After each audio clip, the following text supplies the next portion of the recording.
this week we are talking all about the protections U.S. patients have in their healthcare system, all three of them.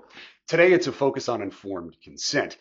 Informed consent is exactly what it sounds like. The doctor is telling you what they want to do to you, and then you go, yep, or you go, no. The trick to writing one is finding a way to explain complicated medical procedures to the average American. In part, the consent is about explaining the risks, right? It's not about just what will happen, but what could happen. You need to know if this drug has a 1% chance of making your knuckles explode. But here's the problem. 54% of Americans have a reading comprehension at or below that of a sixth grader. So these consents need to be written in a way that describes things as you might to a tween. Number one, it's clown consent. And no, that's not getting approval from Congress.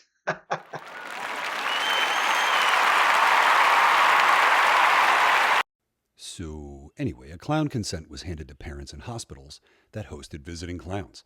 These clowns were there to cheer kids up, but unfortunately, clowns also traumatized the absolute shit out of some, so parents had to consent to allow a clown to come in.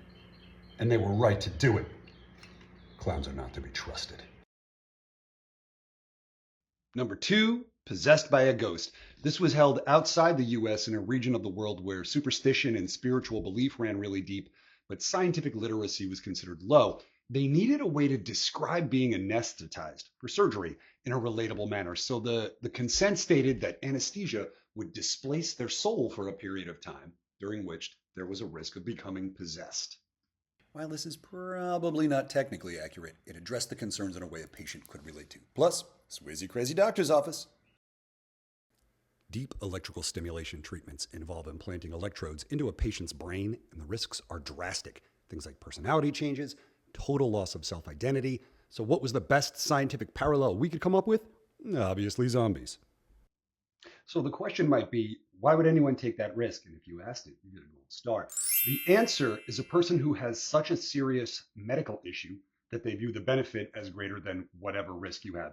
And that's how these consents really protect you, the patient.